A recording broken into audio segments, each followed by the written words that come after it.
മുഖ്യമന്ത്രി പിണറായി വിജയനും സംസ്ഥാന സർക്കാരിനും സിപിഎമ്മിനുമുള്ള ആശ്വാസം അവസാനിച്ചിരിക്കുകയാണ്. നേരത്തെ ലോകായുക്തയിൽ താൽക്കാലിക ആശ്വാസം കിട്ടിയെങ്കിലും ഇപ്പോൾ ഹൈക്കോടതി അതിശക്തമായി തന്നെ ഈ വിഷയത്തിൽ വീണ്ടും നിലപാട് വ്യക്തമാക്കിയതോടെ വീണ്ടും ദുരിതാശ്വാസ നിധി കേസുമായി ബന്ധപ്പെട്ട മുഖ്യമന്ത്രി പിണറായി വിജയന് നിരവധി ചോദ്യങ്ങളായിരിക്കും RS ശശികുമാറും അഡ്വക്കേറ്റ് ജോർജ് പൂന്തോട്ടവും വരും ദിവസങ്ങളിൽ ഒരുക്കുക. ദുരിതാശ്വാസ നിധി ദുർവിനിയോഗം ചെയ്ത മുഖ്യമന്ത്രിയെയും മന്ത്രിമാരെയും അയോഗ്യരാക്കണമെന്ന പരാതി ലോകായുക്തയുടെ ഫുൾ ബെഞ്ച് തള്ളിയതിനെതിരെ പരാതിക്കാരനായ RS ശശികുമാർ ഫയൽ ചെയ്ത റിട്ട് ഹർജിയിൽ മുഖ്യമന്ത്രി, ലോകായുക്ത, മന്ത്രിമാർ എന്നിവർക്ക് നോട്ടീസ് അയക്കാൻ ഹൈക്കോടതി chief justice Ashish Jitendra Desai, justice VG Arun എന്നിവരടങ്ങുന്ന ഡിവിഷൻ ബെഞ്ച് ഉത്തരവിട്ടു. മുഖ്യമന്ത്രി ഉൾപ്പെടെ 17 മന്ത്രിമാരെയും ലോകായുക്തയെയും ചീഫ് സെക്രട്ടറിയെയും എതിർകക്ഷികളാക്കിയാണ് ഹർജി ഫയൽ ചെയ്തിട്ടുള്ളത്.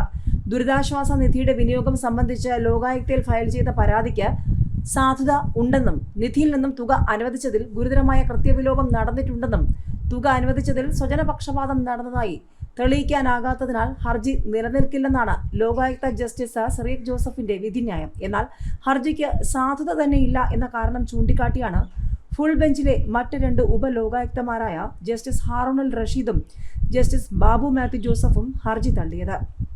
പരാതി ആദ്യം പരിഗണിച്ച മുൻ ലോകായുക്ത ജസ്റ്റിസ് പയസ് കുര്യാക്കോസിന്റെ അധ്യക്ഷതയിലുള്ള 3-അംഗ ഫുൾ ബെഞ്ച് സാധ്യതയുള്ളതായി കണ്ടെത്തിയ ഹർജി വീണ്ടും 3-അംഗ ബെഞ്ച് സാധ്യതയില്ലെന്ന് കണ്ടെത്തിയത് നിയമവ്യവസ്ഥയോടുള്ള വെല്ലുവിളിയാണെന്നും ഉപലോകായുക്തമാരായ 2 പേരും ഹർജിയിൽ പരാമർശിക്കപ്പെട്ടിട്ടുള്ള പരേതനായ MLA-യുടെ ജീവചരിത്ര പുസ്തകത്തിന്റെ പ്രകാശന ചടങ്ങിൽ പങ്കെടുത്തതും ഓർമ്മക്കുറിപ്പുകൾ എഴുതിയതും നീതിന്യായ പീഠത്തിന്റെ സത്യസന്ധതയും വിശ്വാസ്യതയും നഷ്ടപ്പെടുത്തിയെന്നും ഈ സാഹചര്യത്തിൽ ലോകായുക്ത വിധി റദ്ദാക്കി പുനർവിചാരണ നടത്തണമെന്ന് ആവശ്യപ്പെട്ടാണ് റിട്ട് ഹർജി ഫയൽ ചെയ്തിട്ടുള്ളത്.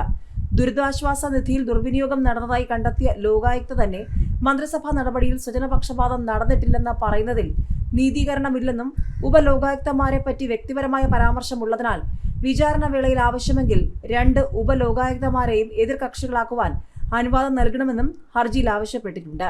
ഹർജിക്കാരനു വേണ്ടി സീനിയർ അഭിഭാഷകൻ ജോർജ് പൂന്തോട്ടമാണ് കോടതിയിൽ ഹാജരായത്.